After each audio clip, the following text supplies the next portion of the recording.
In today's tech tip, I'll be showing you how to allow other people to download your Instagram Reels or Instagram videos.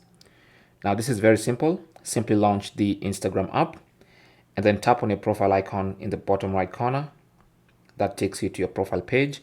Then tap on this three-line button or the hamburger button in the top right corner.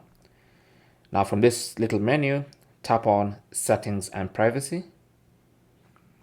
And on the Settings and Privacy page, scroll down until you get to Sharing and Remixes. Tap on that.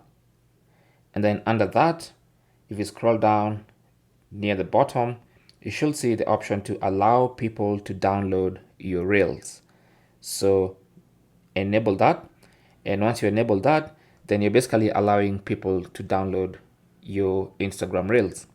So now when people look at your Reels, they'll be able to see the download button.